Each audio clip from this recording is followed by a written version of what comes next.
Hi, in this video I would like to show you the two types of antisemitism. Assigned to the right is the traditional anti-Judaism, promoted primarily by Christians, and assigned to the left is the modern anti-Israel, promoted primarily by Muslims. In the event that you don't know what is antisemitism, it is in short hatred of Jews. The term antisemitism is misleading because there are many Semitic groups of people, other than Jews, that are not hated, and because Jews encompass many ethnicities in the world, other than Semitic, that are hated.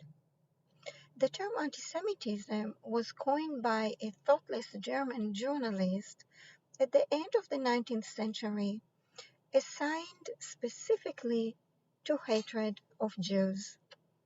It has remained as such till today, regardless of any Semitic association. Both types of antisemitism are as old as the religions that promote them. The traditional type of antisemitism came first, and the first record of it we have today is from the year 167 of the Common Era. It was initiated by the Bishop Melito of Sardis in western Turkey.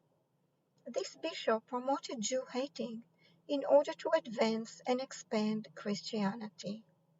The method he employed was the elimination of other religions in his area, primarily Judaism. Since the Jews refused to convert or flee, he turned them into enemies. In order to spread hatred of Jews, Melito of Sardis focused on the story that accuses the Jews with killing the Son of God. He preached this accusation in his sermons and made it a part of the Christian narrative. It then became a Christian tradition to hate the Jews, and for the next 2,000 years the Jews have quietly suffered consistent, horrendous persecutions for it. The truth is that this accusation is based, at best, on conjectures, logical manipulations, and circumstantial evidence. Should this case is brought to any court of law today, it would be a losing case, if not thrown out of court. But when it comes to antisemitism, the truth doesn't matter. Propaganda and indoctrination did the trick. Through the years, accusations against the Jews changed from time to time and from place to place, but the core hatred of Jews, seeded by Melito of Sardis, has remained the same ever since. The hatred came first, and the excuses for it later.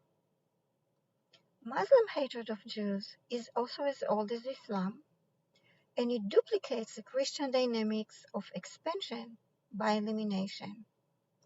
The initial story is different, but the concept is the same. The Muslim narrative talks about the Prophet Muhammad, who, in order to expand Islam in his area, slaughtered those who didn't convert or flee. The Muslim narrative talks about a city named Hudaybiyah, where the population consisted of Jews who refused to convert to Islam. In retaliation, before slaughtering them, he made the Jews eternal enemies of Islam, and for the next 1,500 years, Jews in Muslim countries became discriminated, marginalized, and persecuted just for holding on to their religion. Till today, Muslim influencers keep reminding their followers that the Hudaybiyah event is a model for how to treat the Jews, asserting that the Jews must convert or die.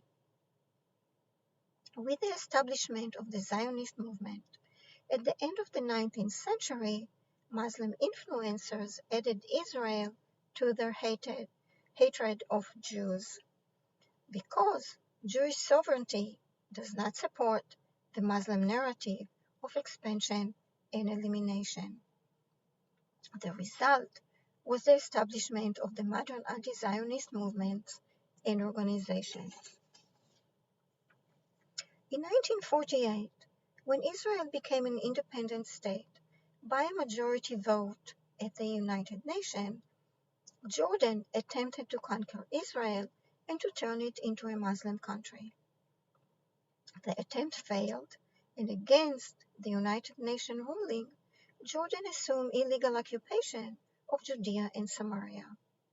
While illegally occupying this territory, Jordan never granted the inhabitants, calling themselves Palestinians, their own independent country, because those inhabitants were mostly illegal squatters that poured in from other Muslim countries once the Jews started developing Israel. A United Nations population survey done in 1950 validated that 630,000 out of 770,000 Palestinians were in fact illegal squatters. United Nations population surveys continue to validate that today's so-called Palestinian population continue to consist primarily of illegal squatters. But when it comes to anti-Semitism, the truth doesn't matter.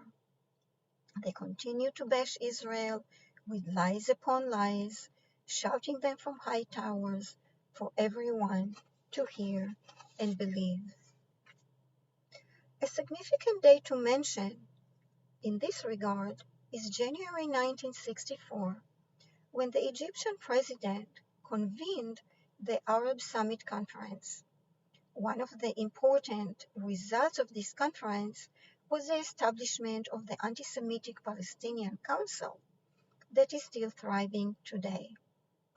The core mission of this council is to fuel hatred towards Israel through its member organizations.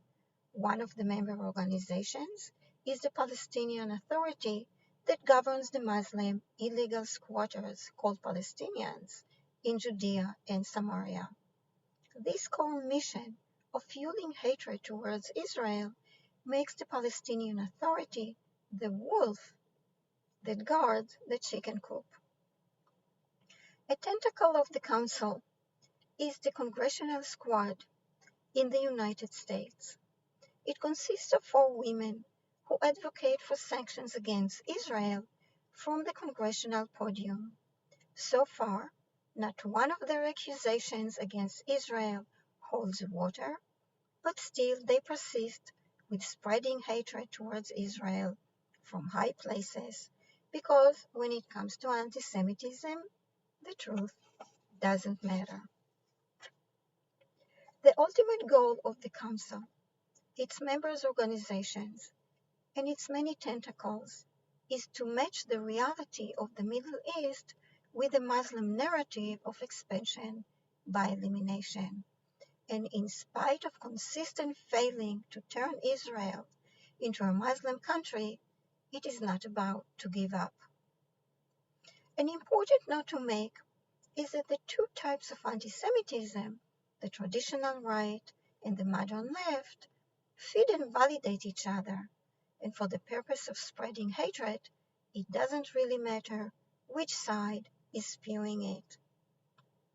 Current statistics collected by the FBI and other sources show that both of them are now sharply on the rise in the United States, and that it is the highest it has been since World War II, when 6 million Jews were murdered in cold blood. The bottom line of anti-Semitism is that the unsubstantiated hatred towards Jews for holding on to their religion and to their state comes first, and the excuses for it later. If you didn't know, now you know. Bye.